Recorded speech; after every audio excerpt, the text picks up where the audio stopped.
The scorching Arizona sun beat down on Rose Redwater's back as she knelt beside the creek, filling her water skin. Her long black hair fell across her face, momentarily shielding her from the knowing stares of the women from her tribe who gathered nearby, whispering among themselves. She knew what they were saying, the same words that had followed her for weeks now. Traitor. Outsider. Shame to the Navajo. The year was 1873, and the uneasy peace between the Navajo and the white settlers remained fragile as a butterfly's wing. Rose straightened, securing the water skin to her belt, her chin tilting upward with a defiance she didn't entirely feel. At 22, she had already endured more than most: the loss of her parents to smallpox, raising her younger brother alone, and now the scorn of her people. "Rose," came a gentle voice.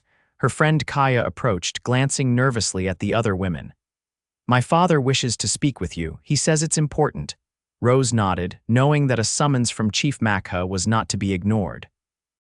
As they walked toward his dwelling, Rose felt the familiar weight of dread settle in her stomach. Since the day she had been caught speaking with the blue-eyed cowboy at the trading post, her standing in the tribe had crumbled like dry earth. Chief Makha sat cross-legged outside his dwelling, his weathered face revealing nothing as Rose approached and lowered herself respectfully before him. "You wish to see me, Chief Makha?" The old man studied her for a long moment. "The council has spoken, Rose Redwater." "Your actions bring risk to our people." Rose's heart hammered against her ribs. "I have broken no agreements with the white government. You have been seen with the cowboy 3 times now," he said, his voice carrying no accusation, only a statement of fact. "The same man who works for the cattle baron who seeks our land. Ryker Northcott is not like the others," Rose said, the words escaping before she could stop them. "He treats our people with respect. Enough." Chief Makha raised his hand. "It is decided. You will cease all contact with the white man, or you must leave the tribe. We cannot risk the delicate peace we have fought for." Rose felt the ground shift beneath her. Leave the tribe. The only family she had left was here, her 12-year-old brother, Aaron, who depended on her. The people who, despite their current disapproval, had been her community since birth. "I understand," she said, though her heart rebelled against every word. As she left the chief's dwelling, the afternoon sun cast long shadows across the camp. Rose made her way to her own modest home, where Aaron was mending a fishing net. "What did the chief want?" he asked, his young face pinched with worry. Though only a boy, he understood the precarious position his sister was in. "Nothing important," Rose lied, forcing a smile. "Just talk of the trading post." That night, as Aaron slept, Rose sat outside beneath a blanket of stars, her thoughts turning inevitably to Ryker. She had first met him 2 months ago when he'd stopped a group of drunk ranch hands from harassing her at the trading post. Unlike other white men she'd encountered, Ryker had spoken to her with respect, had looked her in the eye as an equal. Their second meeting had been by chance. She'd been gathering herbs near the creek that marked the unofficial boundary between Navajo land and the cattle ranges. He'd been tracking a stray calf and had stopped to help her identify a medicinal plant she'd been searching for. Their third meeting had been deliberate on both their parts. They talked for hours about their lives, their dreams, their fears, and now she was ordered never to see him again. Dawn broke over the mesas with streaks of amber and gold. Rose moved through her morning tasks mechanically, her decision weighing heavily upon her. By midday, she had resolved to visit the trading post one last time to tell Ryker they could not meet again. "I'm going to trade these," she told Aaron, holding up a bundle of intricately woven baskets. "I'll be back before sunset." The 5-mile journey to Jensen's trading post gave Rose too much time to think, to doubt, to fear. What if Ryker wasn't there? What if he was, but surrounded by his fellow cowboys? What if he had already forgotten her?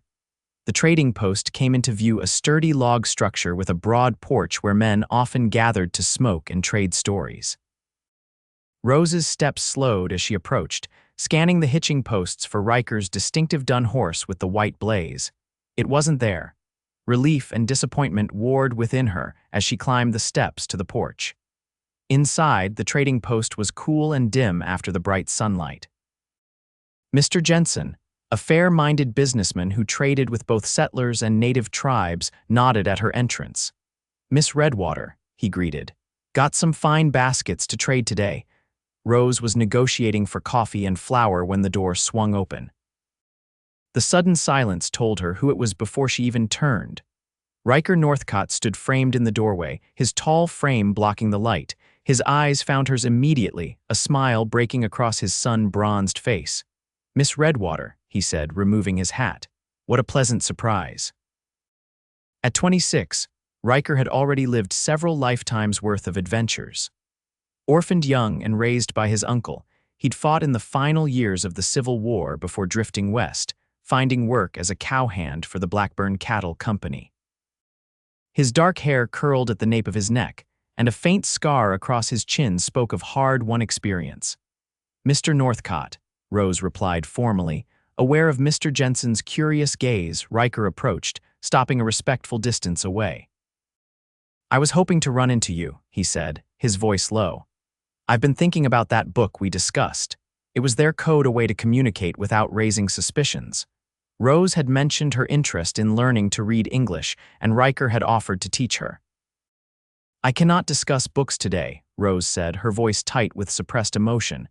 "In fact, I must be going." Confusion flickered across Ryker's face. "Is everything all right?" "Perfectly fine." Rose gathered her traded goods quickly. "Good day, Mr. Northcott, Mr. Jensen." She felt Ryker's eyes on her back as she hurried out, but she didn't turn. Outside, she moved swiftly toward the path that would take her home, but she'd barely reached the edge of the clearing when she heard footsteps behind her. "Rose, wait." She stopped, closing her eyes briefly before turning to face him. "We should not be seen together." Ryker's brow furrowed. "Has something happened?" "The tribal council has forbidden me from having any contact with you," she said, the words bitter on her tongue. "They say I bring risk to our people by associating with a white man." "That's ridiculous," Ryker said, stepping closer. "I would never harm you or your people." "It doesn't matter what you would or wouldn't do," Rose replied. "What matters is what my people believe." "They call me a traitor for even speaking with you." Ryker's jaw tightened. "Because I work for Blackburn. Because you are white," Rose said bluntly.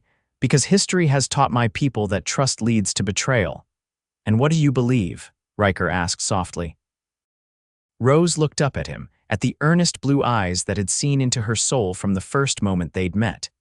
"I believe that you are different," she admitted. "But I also believe that I cannot abandon my brother or my tribe." Ryker was silent for a long moment. "I understand family loyalty," he finally said. "Better than most. But Rose, I can't pretend I haven't felt something growing between us." Her heart thundered in her chest. No man had ever spoken to her this way with such honest emotion, such vulnerability. "It doesn't matter what we feel," she said, though each word felt like a betrayal of her heart. "This is the reality we live in." "Reality can change," Ryker insisted. "People can change it, not people like us. Especially people like us." He took her hand, his touch sending warmth up her arm. "Meet me tomorrow at our spot by the creek, just once more, please." Rose knew she should refuse, but looking into his eyes, she found herself nodding. "Once more. After that, we must go our separate ways." Ryker released her hand reluctantly. "Until tomorrow, then." Rose watched him walk back toward the trading post, his shoulders set with determination. She turned and continued on her path home, her mind churning with conflict. One more meeting, she told herself. One chance to say goodbye properly. Then she would honor her tribe's wishes, for Aaron's sake if nothing else. The next day dawned clear and hot. Rose told Aaron she was going to gather medicinal herbs, which wasn't entirely a lie. She did collect juniper berries and sage along the way, filling her small basket as she walked toward the creek. Their spot was a small clearing sheltered by cottonwood trees, where the creek widened and slowed. Ryker was already there when she arrived, sitting on a fallen log, his hat beside him.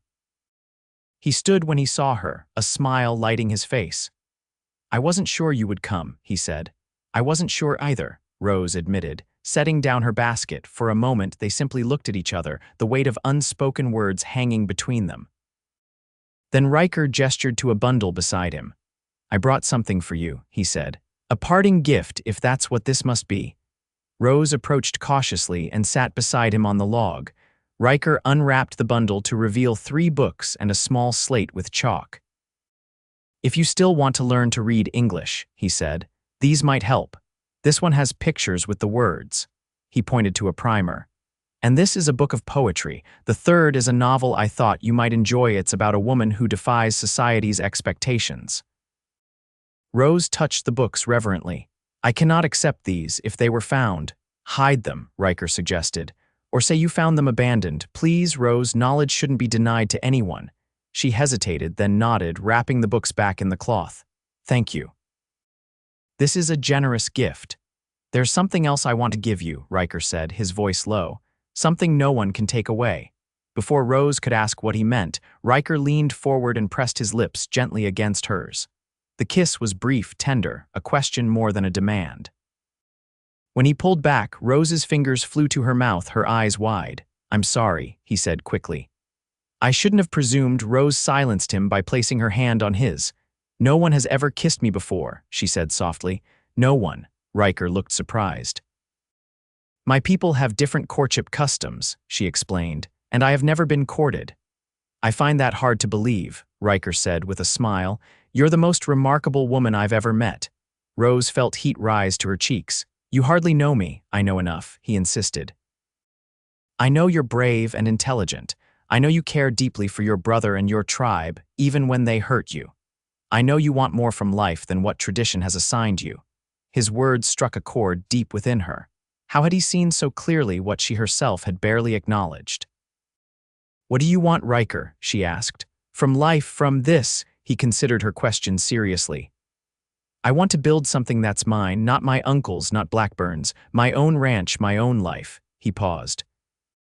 "And I want someone to share it with who sees the world as I do, as a place of possibility, not just tradition." "That's a beautiful dream," Rose said, feeling a pang of longing. "But dreams don't always come true." "They can," Ryker insisted, taking her hands in his. "Rose, I know we've only known each other a short time, but I can't ignore what I feel. I don't want to say goodbye." "What choice do we have?" Rose asked, the reality of their situation crashing back. "My tribe will never accept you, and your people will never accept me." "Then we'll find a place where we can be accepted for who we are, not what we were born as." The sincerity in his voice made her heart ache. "You make it sound so simple." "It won't be simple," Ryker acknowledged, "but it could be worth it."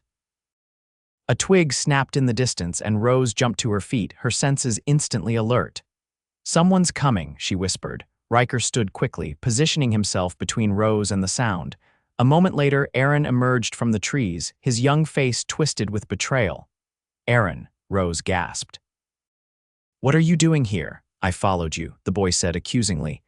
"I knew you were lying about gathering herbs." His eyes darted to Ryker. "Is this him, the white man everyone's talking about?" Ryker stepped forward, keeping his movements slow and non-threatening. "My name is Ryker Northcott." "I'm a friend of your sister's." Aaron's eyes narrowed. "You're the reason everyone's calling her a traitor. You're the reason Chief Macca might make us leave." "Aaron, that's enough," Rose said sharply. "Ryker has been nothing but kind and respectful. He's white." Aaron spat the word like a curse. "His people killed our parents." Rose flinched as if struck. "That's not true, Aaron. Our parents died of disease. Disease brought by white settlers." The boy was trembling now, tears threatening. "And now you're betraying their memory by being with one of them." "Your sister isn't betraying anyone," Ryker said quietly. "She's the bravest person I know, trying to bridge 2 worlds that don't understand each other." Aaron shook his head stubbornly. "You're just trying to trick her, to trick us, like all the others." "Aaron, please," Rose begged, moving toward her brother. "Let me explain." But the boy backed away. "No, I'm telling Chief Macca. I'm telling everyone what you're doing." He turned and ran back into the woods before Rose could stop him. "Aaron," she called after him, but he was already gone. She turned to Ryker, panic rising in her chest. "I have to go after him if he tells the council." "I'll come with you," Ryker offered immediately. "No," Rose said firmly. "That would only make things worse. I need to handle this alone." She gathered the books he had given her. "I'm sorry, Ryker." "I truly am." Before he could respond, she hurried after her brother, her heart heavier than the bundle in her arms. Rose caught up to Aaron halfway back to their village, grabbing his arm to stop his headlong flight. "Let me go," he shouted, trying to wrench free. "Not until you listen to me," Rose insisted, holding tight. "Aaron, please, you're my brother. I need you to understand." The boy stopped struggling, his chest heaving with exertion and emotion. "Understand what? That you're choosing him over our people." "I'm not choosing anyone," Rose said, guiding him to sit on a fallen tree. "I'm trying to find a way to live in both worlds." "There is no both worlds," Aaron said bitterly. "There's us and there's them, and they hate us." Rose sighed, pushing a strand of hair from her face. "Not all of them. Ryker is different. That's what he wants you to think." "No," Rose said firmly. "I know his heart, Aaron, just as I know yours." She placed a hand on his cheek. "You're afraid, I understand that. After losing mother and father, you're afraid of losing me too." Aaron's lower lip trembled. "If Chief Macca makes us leave, where will we go? We have no one else." The question struck Rose like a physical blow. Where indeed? The reservation was the only home Aaron had ever known. To take him away from that security into a world that might never accept them. "I would never abandon you," she promised. "Never. You are my blood, my responsibility, my heart." "Then stop seeing the white man," Aaron pleaded. "Stay with our people, be who you're supposed to be." Rose closed her eyes briefly. "And who am I supposed to be, Aaron?" "A Navajo woman. A good sister, not someone who betrays her tribe." The words hurt, even coming from a child who didn't fully understand their weight. "Is that what you think I'm doing, betraying our tribe?" Aaron looked down. "That's what everyone says, and what do you think?" The boy was silent for a long moment. I think you're lonely," he finally said. "Since mother and father died, and I think maybe this white man made you feel less lonely." Rose was stunned by her brother's perception. "Yes," she admitted softly, "that's part of it. But Aaron, it's more than that. Ryker really sees me, not as just a Navajo woman or just a sister, but as Rose, as myself." Aaron scuffed the dirt with his foot. "I see you," he muttered. "Yes, you do," Rose agreed, smiling slightly. "Better than most. Which is why I need you to trust me now. Ryker is a good man. He would never hurt me or you."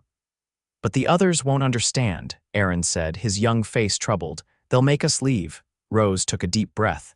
"Then we need to make them understand, or—" She hesitated, scarcely believing what she was about to suggest, "or we find a new place to belong."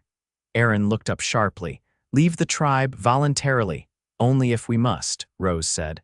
"I don't want that any more than you do, but Aaron, the world is changing. The old ways, the old hatreds, they can't last forever. Maybe we're meant to be part of that change." The boy considered this, his brow furrowed in thought. Would Ryker help us if we had to leave?" "I believe he would," Rose said, hope stirring in her chest. "But first, I need to speak with Chief Macca myself before rumors spread. Will you come with me?" Aaron hesitated, then nodded. "I'll come, but I'm still not sure about your cowboy." Rose smiled, ruffling his hair. "He's not my cowboy, and you don't have to be sure about him yet. Just be sure about me." They walked back to the village together, Rose's mind racing ahead to the confrontation that awaited. She knew Chief Macca was a fair man, but he was also bound by tradition and the will of the council. Would he listen to her, or would he see only betrayal? The village was quiet in the afternoon heat as they approached. Rose led Aaron directly to the chief's dwelling, her back straight, her resolve firm. Chief Macca was speaking with 2 council elders when they arrived, but he waved them away when he saw Rose.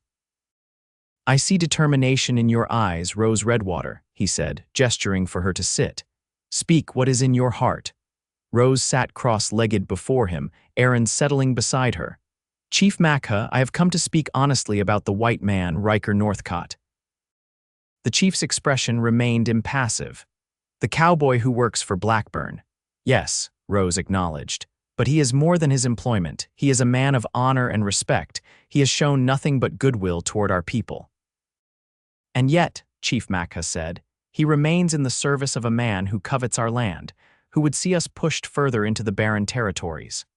"Ryker does not share Blackburn's views," Rose insisted. "He stays only because he has nowhere else to go, no means to support himself otherwise." The chief studied her carefully. "You have deep feelings for this man." It wasn't a question, but Rose answered anyway. "I do. He sees me as an equal, not as less because of my blood or my gender." and you believe his intentions are pure. That he does not seek to use you for information about our tribe, our vulnerabilities.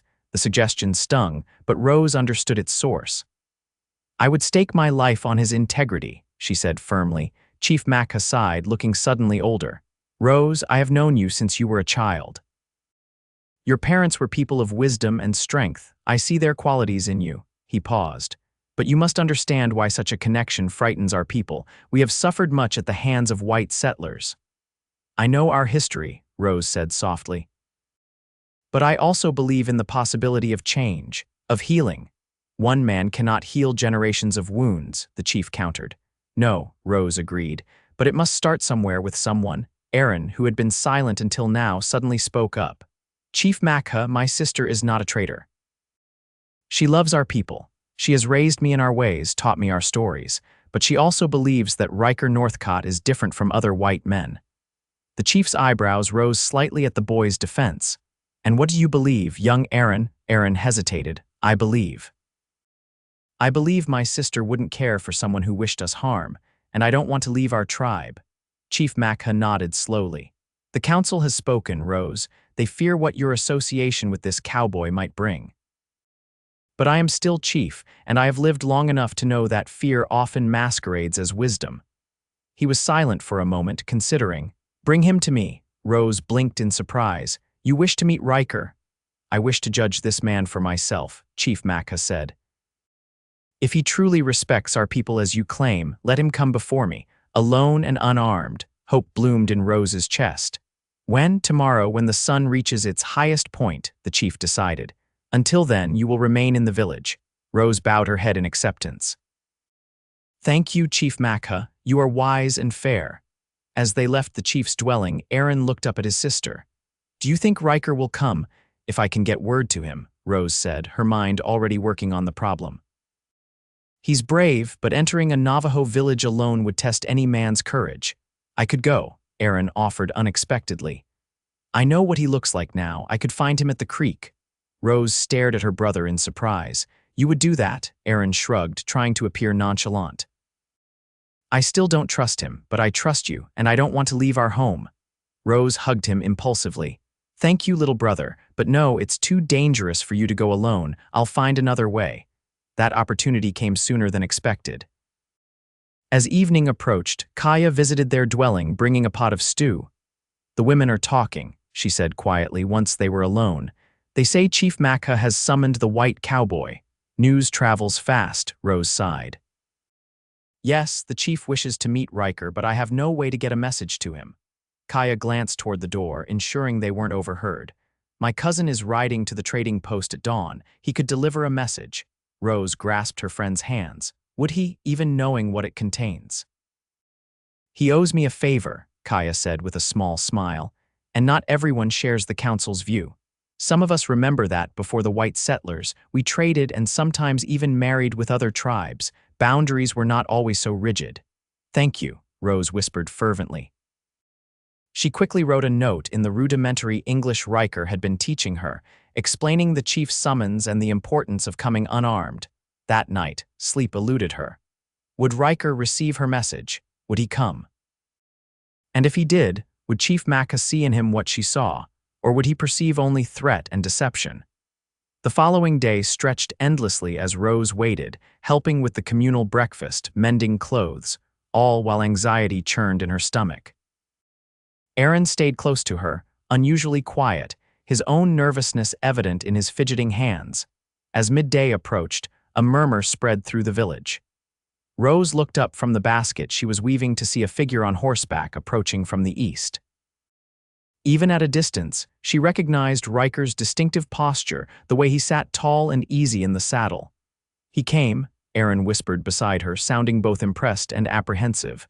Yes, Rose said, her heart swelling with pride and fear. He came. Warriors moved to intercept Ryker as he neared the village. Rose watched, holding her breath as he dismounted and raised his hands to show he was unarmed.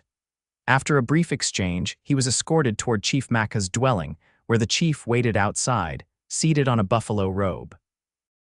Rose wanted desperately to go to them, to be present for this meeting that would determine so much of her future, but she knew her place was to wait. This was between Ryker and the chief now. The entire village seemed to hold its breath as Ryker stood before Chief Makha, removing his hat respectfully. Though Rose couldn't hear their words from where she sat, she could see the straight line of Ryker's back, the respectful incline of his head. What are they saying? Aaron asked, straining to see. I don't know, Rose admitted. But Ryker knows to speak truthfully. Chief Makha will see his heart. The meeting continued for what seemed like hours but was likely less than one. Finally, Ryker nodded and replaced his hat. Chief Makha stood, and to Rose's astonishment, extended his hand in the white man's greeting. Ryker shook it firmly, then turned and looked directly toward where Rose sat with Aaron. Chief Makha followed his gaze and beckoned to them. Rose's legs felt like water as she stood, but she walked steadily forward, Aaron at her side. Rose Redwater, the chief said as they approached, I have spoken with your cowboy. Rose glanced at Ryker, whose blue eyes held a mixture of apprehension and something that looked remarkably like hope. And what have you decided, Chief Makha? She asked, her voice steadier than she felt. The old man's face remained impassive, but there was a glint in his eye that Rose couldn't interpret. I have decided that this man speaks truth when he says he respects our ways. He has offered to leave Blackburn's employ to prove his sincerity. Rose looked at Ryker in surprise. You're leaving the ranch, Ryker nodded. I told Chief Makha that I've saved enough to make a start elsewhere.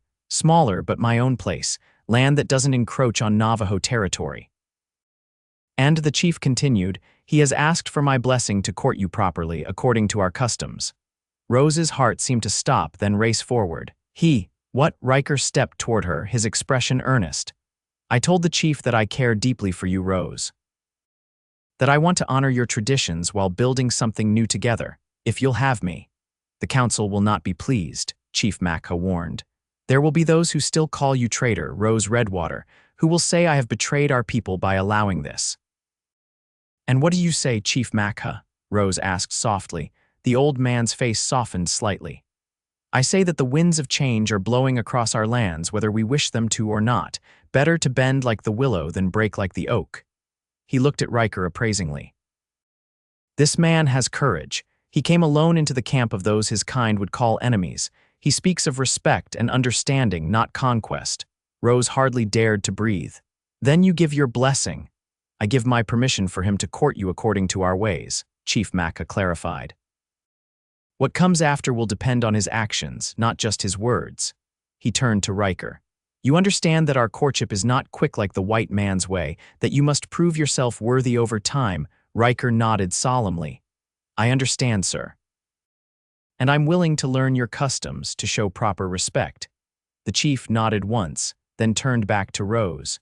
You have chosen a difficult path, daughter of my friend, but perhaps it is the path the spirits have laid before you.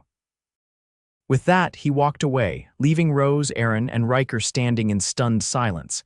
Did that just happen? Ryker finally asked, a smile tugging at his lips. I think it did, Rose said, still trying to process the chief's words. She looked down at Aaron, who was studying Ryker with renewed interest. Aaron, are you all right with this? The boy shrugged, affecting indifference though his eyes were bright with curiosity. I guess, if Chief Makha says it's okay. Ryker crouched down to Aaron's level. I know you're protective of your sister, Aaron. That's a good thing. I promise you, I only want what's best for her, for both of you.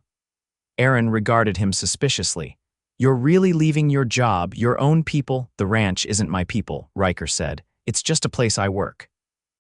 As for my own people, he glanced at Rose, I'm hoping to create a new definition of what that means. The boy considered this.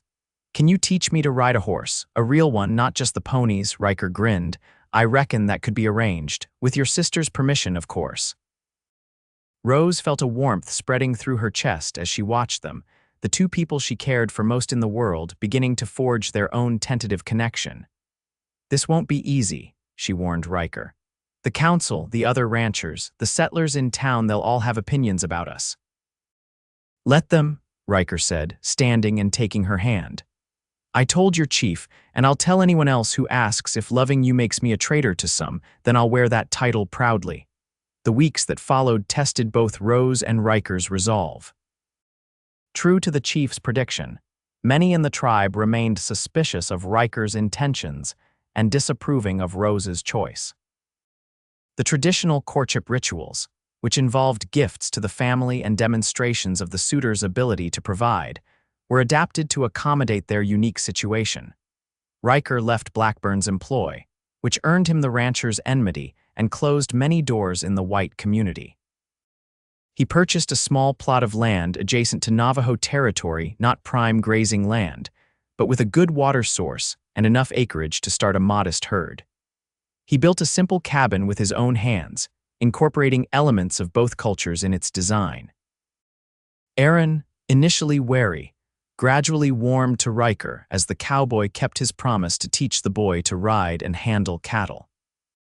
Rose watched their relationship develop with quiet joy, seeing how Ryker treated her brother not as a child to be tolerated, but as a young man with valuable skills and perspectives. The first real test of their unconventional arrangement came in late summer, when a group of Blackburn's men, drunk and belligerent, rode to the edge of Navajo land, threatening to teach the savages a lesson for harboring a traitor like Ryker. Word reached Rose as she was helping with the communal cooking. Without hesitation, she ran to find Ryker, who was helping repair the roof of an elder's dwelling. "Blackburn's men," she gasped. "At the eastern boundary, they're threatening the hunters who are returning with game." Ryker was on his feet instantly. "How many?" "5, maybe 6, Rose said. "They're armed." Chief Makha approached, having overheard. "This is what comes of mixing our worlds," he said grimly. "Violence follows the white man like a shadow." "Not this white man," Ryker said firmly.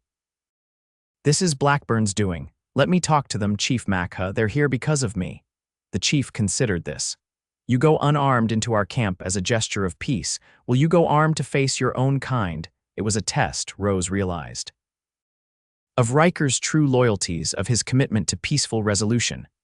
"I'll go as I am," Ryker decided, "but I won't go alone. If the Navajo hunters are there, we stand together." Chief Makha nodded, a glint of approval in his eyes. "Then go. Show them that the line between our peoples is not as clear as they believe." Rose stepped forward. "I'm coming too." "Rose, no," Ryker protested. "These men are dangerous when they're drinking." "All the more reason you shouldn't face them alone," she insisted. "Besides, they should see what they're truly threatening. Not just you, not just the Navajo, but the possibility of a different future." Ryker looked like he wanted to argue further, but something in Rose's expression stopped him. He nodded reluctantly. "Stay behind me if trouble starts." They rode together to the eastern boundary, accompanied by 3 Navajo hunters who had witnessed the initial confrontation. As they approached, Rose could see Blackburn's men, their horses restless beneath them, revolvers visible at their hips. "Well, look who it is," called one man, whom Rose recognized as Blackburn's foreman, Davis. "The Indian lover himself. Brought your savage girlfriend to protect you, Northcott." Ryker's jaw tightened, but his voice remained calm. "You're trespassing, Davis. This is Navajo land."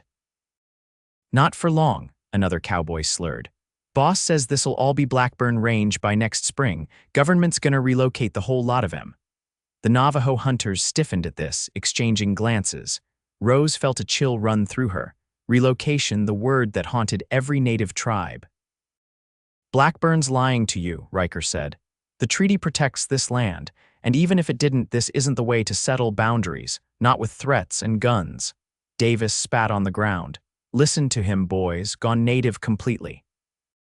Next thing, he'll be wearing feathers and dancing around a fire." He fixed his bloodshot eyes on Rose. "Though I can see why he turned traitor. Always did have a weakness for exotic women." Ryker's hands clenched into fists, but Rose placed a gentle hand on his arm. "They're trying to provoke you," she murmured. "Don't give them what they want." "Smart squaw," Davis sneered. "But not smart enough to stay with her own kind."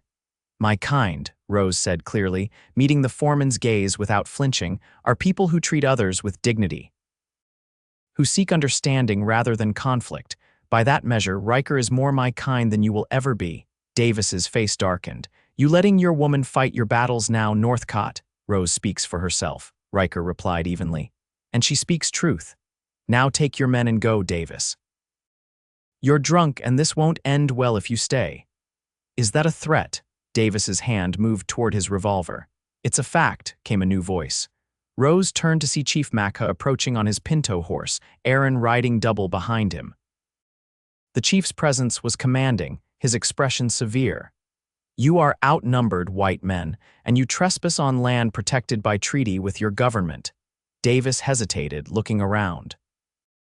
Only now did he seem to notice the additional Navajo warriors who had materialized silently among the trees and rocks around them. "This ain't over," he growled, but Rose could see the fight leaving him as sobriety and self-preservation began to override his drunken bravado. "Blackburn won't forget this betrayal, Northcott." "It's not betrayal to stand for what's right," Ryker said. "Tell Blackburn if he has a dispute about boundaries, he can take it up with the Indian agent or the territorial court, not with threats and intimidation." Davis glared at him for a long moment, then jerked his horse around. "Come on, boys, we're wasting time with these traitors and savages." They watched as Blackburn's men rode away, kicking up dust in their hasty retreat. Only when they were out of sight did Rose release the breath she'd been holding. "You should not have come, Aaron," she scolded her brother, though relief made her voice gentle. "It could have been dangerous." "Chief Macca said I should see what courage looks like," Aaron replied, sliding down from the chief's horse. "He said sometimes it means standing up to your own people when they're wrong." Rose looked at the chief in surprise.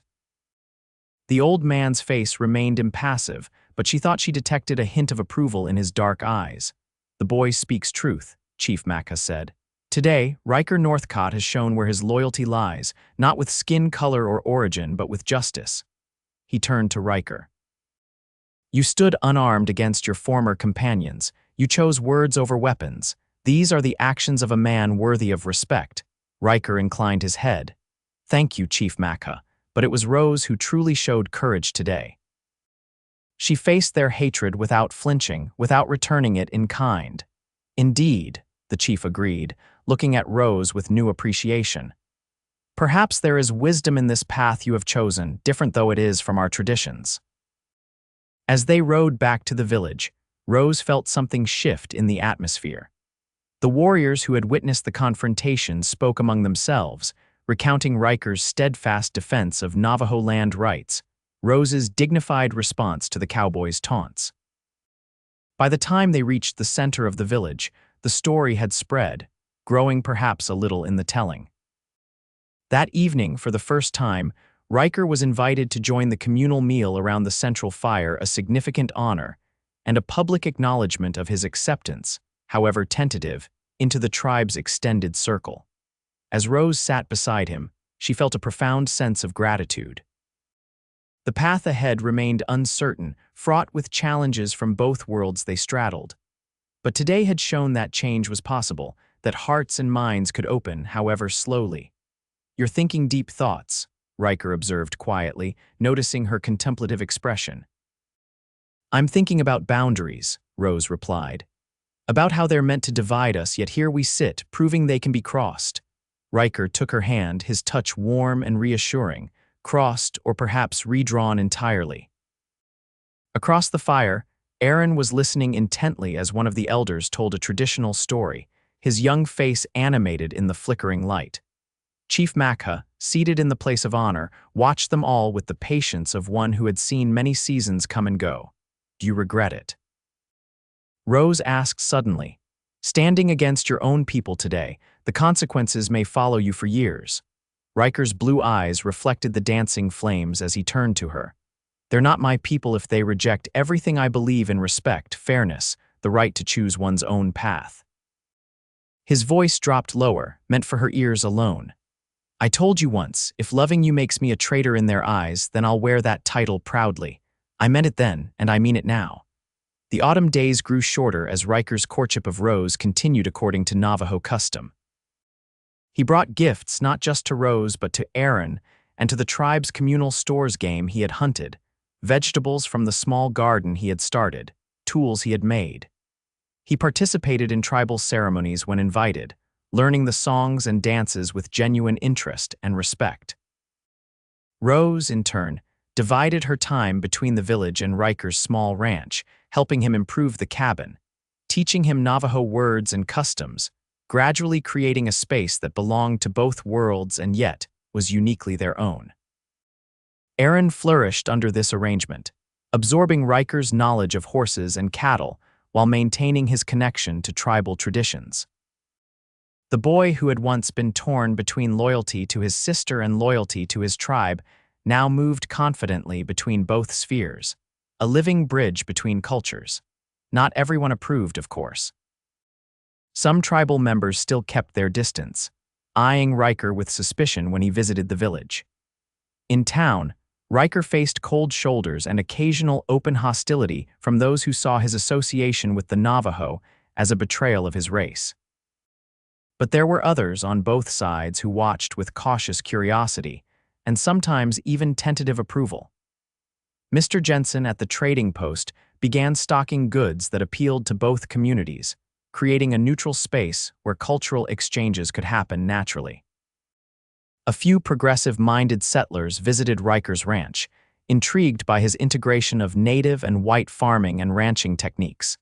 As winter approached, Chief Macca summoned Rose and Ryker to his dwelling. Aaron accompanied them, now inseparable from both his sister and the cowboy he had come to regard as an older brother. "The season of cold is coming," the chief began once they were seated around his small fire. "It is a time of reflection, of preparation for the renewal that follows. I have watched you both through the warming seasons, seen the path you walked together." Rose and Ryker exchanged glances, unsure where this was leading. "The council has spoken long on this matter," Chief Macca continued. "Not all agree, but most now recognize that your union brings strength rather than weakness to our tribe. Ryker Northcott has proven his loyalty not through words but through actions. He has defended our boundaries, respected our ways, contributed to our well-being." The chief's gaze settled on Rose. "And you, daughter of my friend, have remained true to your people while following your heart. This is no small achievement." "Thank you, Chief Macca," Rose said, emotion making her voice husky. "Your understanding means more than I can express." The old man nodded. "It is decided then. When the spring comes, if this is still your wish, you may be joined in marriage according to our customs." Rose felt her heart soar at the words. Beside her, Ryker's hand found hers, squeezing gently in shared joy. "There is one condition," the chief added. "The council asks that you make your home here, within our territory, rather than on Ryker's land. They believe this will strengthen the tribe rather than diminishing it." Ryker frowned slightly. "My ranch can still be yours," Chief Macca interrupted. "To work during the day to raise your cattle, but your dwelling, your hearth should be among us. Your children should grow up knowing they are Navajo."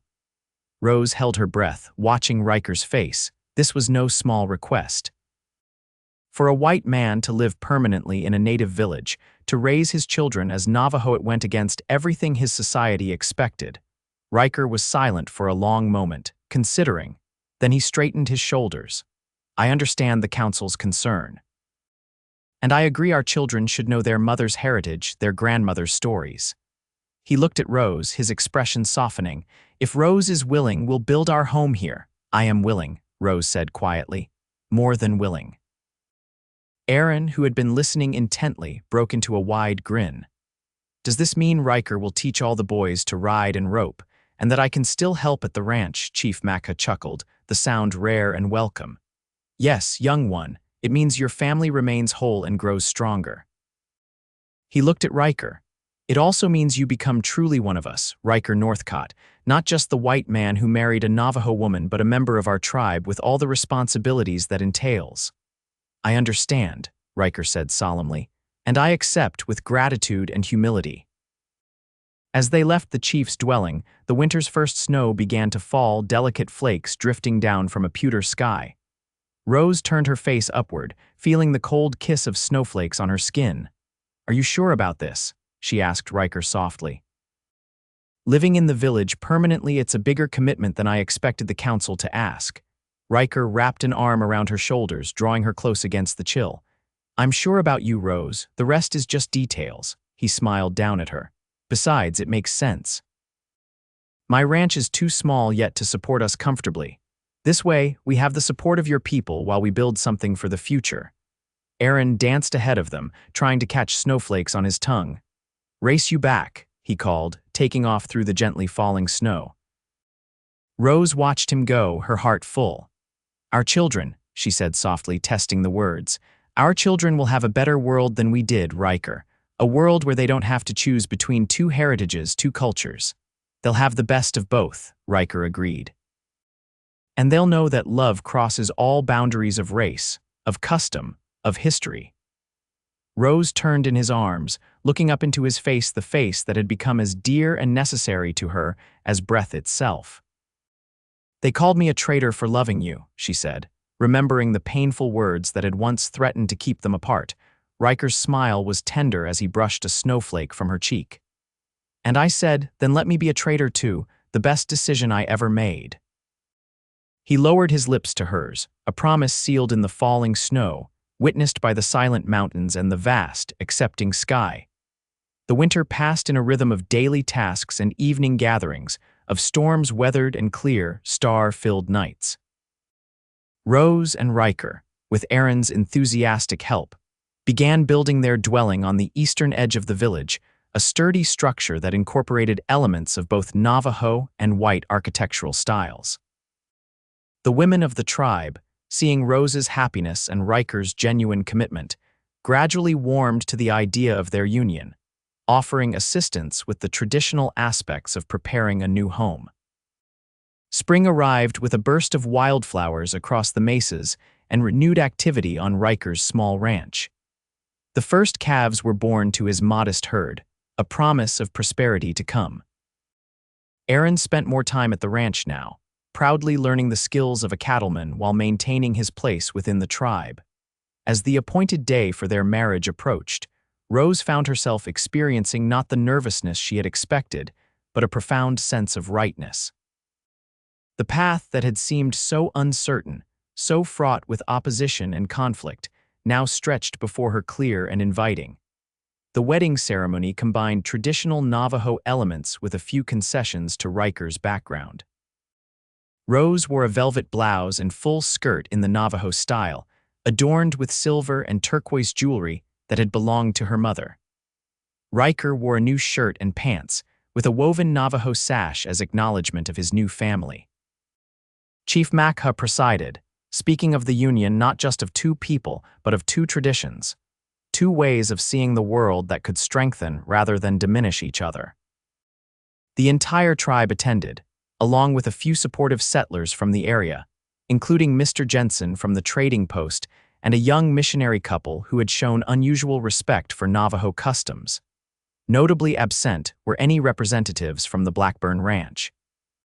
Since the confrontation at the boundary, relations had remained tense, with occasional skirmishes and threats, though nothing had escalated to serious violence. Ryker remained vigilant, aware that Blackburn's resentment could flare into action at any time. After the ceremony, as the celebration continued around them, Ryker led Rose away from the crowd, toward a quiet spot overlooking the valley below. "I have something for you," he said, reaching into his pocket. "A wedding gift." He handed her a small leather pouch. Rose opened it carefully, tipping the contents into her palm. A delicate silver ring gleamed in the late afternoon sunlight, set with a small but perfect turquoise stone. "It's beautiful," she breathed, admiring the craftsmanship. "Did Mr. Jensen order it specially?" "No," Ryker said, a hint of pride in his voice. "I made it. Well, mostly. The Navajo silversmith gave me some help with the setting, but I shaped the band myself." Rose looked up at him in surprise. "You never told me you were learning silverwork." "I wanted it to be a surprise," Ryker explained, taking the ring and sliding it onto her finger. "A symbol of what we're creating together, something new from the best elements of both our worlds." Rose felt tears prick her eyes as she admired the ring on her hand. "It's perfect, and so is this day." She leaned up to kiss him, savoring the moment of pure happiness. "Ugh, kissing again." Aaron's voice broke the moment. He stood a few paces away, his expression a mixture of disgust and affection. "Everyone's looking for you. The dancing is about to start."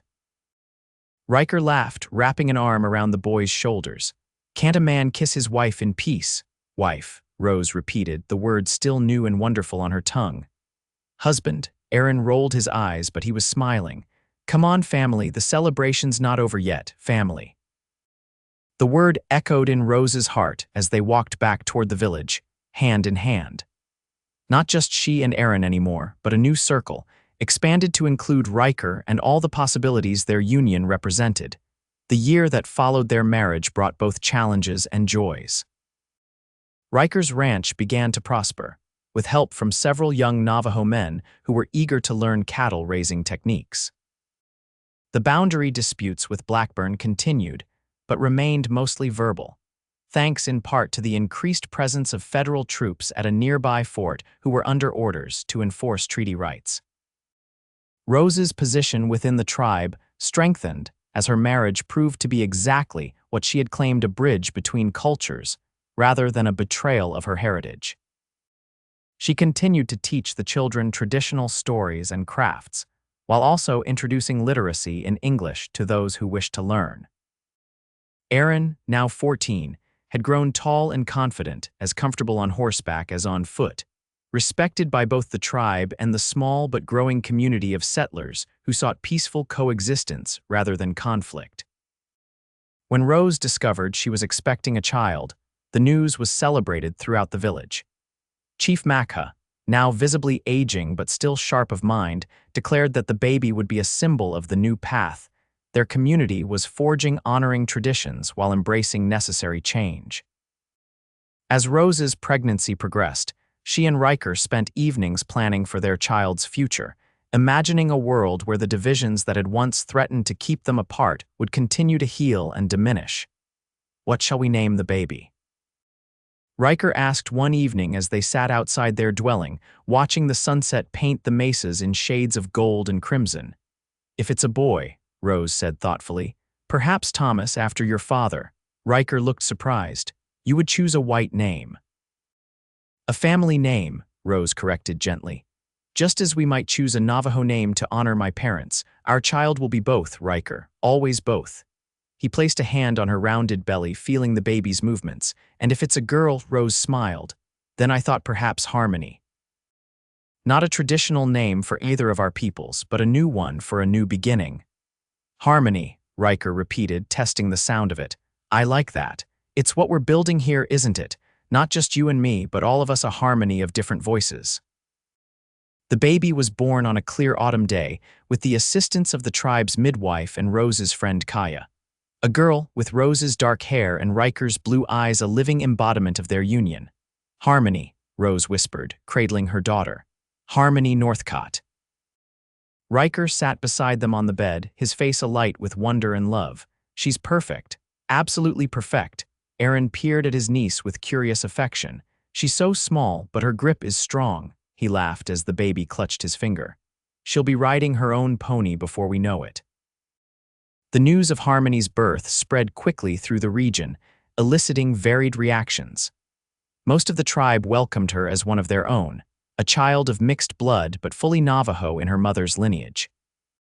The more progressive settlers sent gifts and well wishes, seeing in this child a symbol of the peaceful coexistence they hoped to establish. But there were darker reactions as well. Blackburn, still nursing his grudge against Ryker, was heard to remark that mixing blood only weakens both stocks. The comment, reported back to the village, caused anger among the young warriors, but Chief Makha counseled patience and dignity rather than retaliation. Words are but wind, he told them. Look at the child, strong, healthy, loved. She is the answer to such ignorance, not our anger.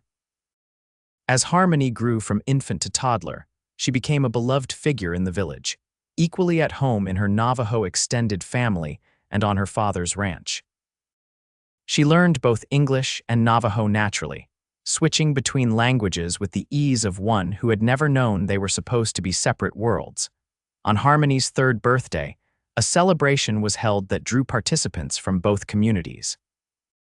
Even some who had initially opposed Rose and Ryker's marriage came to acknowledge the success of their union and the vibrant, intelligent child it had produced. During the festivities, Ryker noticed a rider approaching from the direction of town, a young man he recognized as a clerk from the Territorial Administration Office. Mr. Northcott, the rider called, reining in his horse. Message for you, sir, from the governor's office. Ryker took the sealed envelope with a frown of concern. Official communications rarely brought good news for those who lived on the boundaries between worlds. Rose approached, Harmony on her hip. What is it? Ryker broke the seal and scanned the contents, his expression changing from concern to surprise. It's an appointment, he said, looking up at Rose. The governor wants me to serve as a liaison between the territorial government and the Navajo tribe. A new position they're creating to improve relations and reduce conflicts. You, Rose asked, not with doubt but with wonder. They're asking you specifically, apparently our situation has attracted attention beyond the territory. There's a new federal Indian policy being developed, and they're looking for examples of successful integration, peaceful coexistence. He shook his head, still processing the implications. They want me to help shape how the government interacts with the Navajo and other tribes in the region. Chief Makha, who had approached during this exchange, nodded thoughtfully. This is significant, not just for you, Ryker Northcott, but for all our people. To have a voice who understands both worlds, who has lived among us, married one of us, raised a child who is both. I don't know, Ryker said hesitantly. Politics is a dangerous game, and I'm hardly qualified. You are precisely qualified, the chief interrupted. You have earned the respect of both communities. You understand the needs and concerns of the Navajo better than any government official could. And you have demonstrated your commitment to justice and peaceful resolution. Rose touched Ryker's arm. The chief is right. This could be an opportunity to make real change to help prevent the conflicts and misunderstandings that have caused so much suffering. Ryker looked from Rose to Harmony, then to Aaron, who had joined them, curiosity evident on his young face. It would mean travel, he warned. Meetings with officials, time away from the ranch from you. We will manage, Rose assured him. The ranch is prosperous now, and Aaron is almost a man. And this work it would be for Harmony's future, for all the children who will come after her. Ryker was silent for a long moment, considering, then he nodded slowly. All right. I'll accept the appointment at least provisionally, but my family remains my priority. If this work ever threatens what we've built here, I'll walk away without hesitation. The clerk, who had been waiting patiently, cleared his throat. The governor will be pleased, sir. He's asked if you could come to Santa Fe next month for an initial meeting. I'll be there, Ryker confirmed, shaking the young man's hand. As the clerk rode away, the celebration resumed, but with an undercurrent of excitement at this new development. Rose watched her husband move among the guests, stopping to chat with both Navajo elders and white settlers, equally at ease in both groups. He has found his purpose, Chief Makha observed, coming to stand beside her. As have you, Rose Redwater Northcott. Rose smiled, adjusting Harmony on her hip. We found it together. A new path where none existed before, the chief's weathered face creased in a rare smile. That is the way of life. The old paths disappear, new ones form. What matters is who walks beside you, and the footprints you leave for those who follow. Rose looked across the gathering to where Ryker now stood with Aaron, both of them laughing at something one of the young Navajo ranch hands had said. Her brother had grown into a fine young man. Strong in his Navajo identity yet comfortable in the wider world Ryker had helped introduce him to.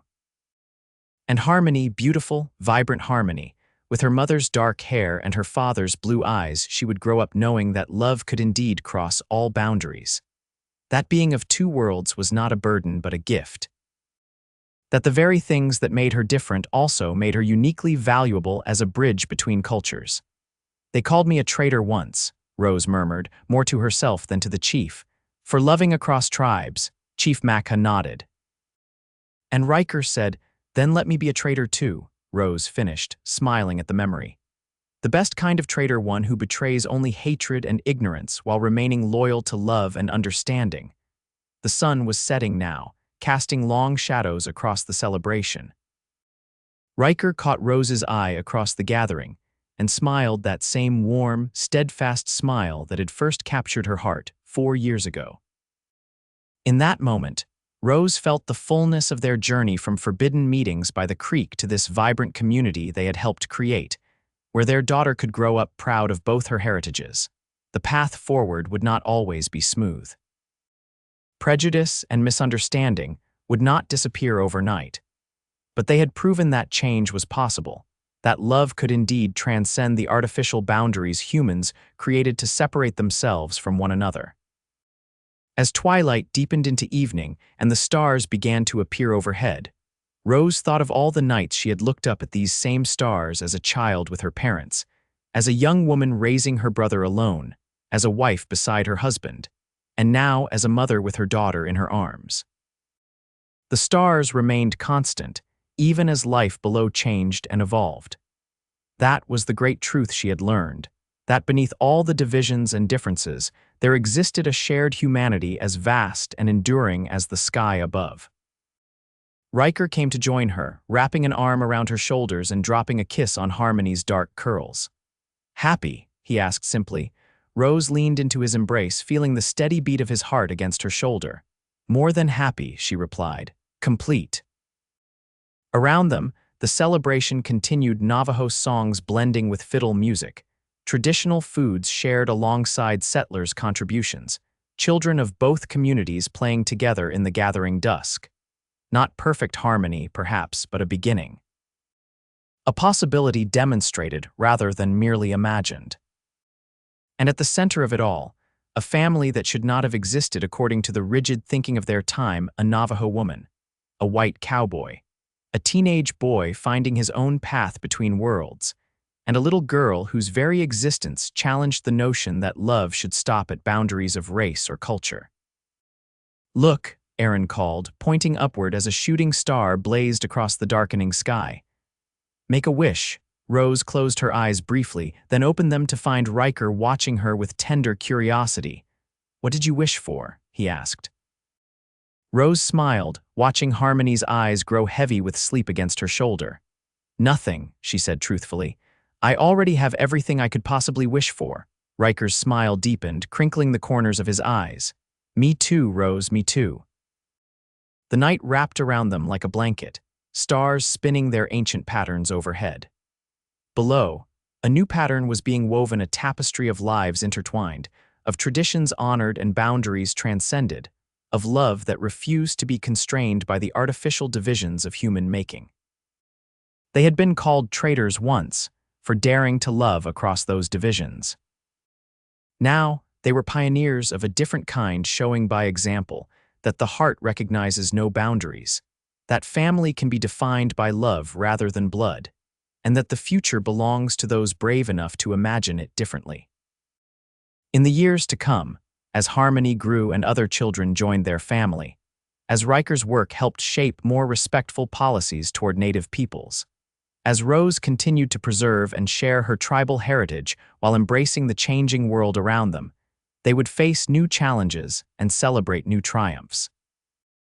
But through it all, they would remember the truth they had discovered together. That love, in its purest form, recognizes no tribes, no divisions, no limits, and that is a truth worth being called a traitor for.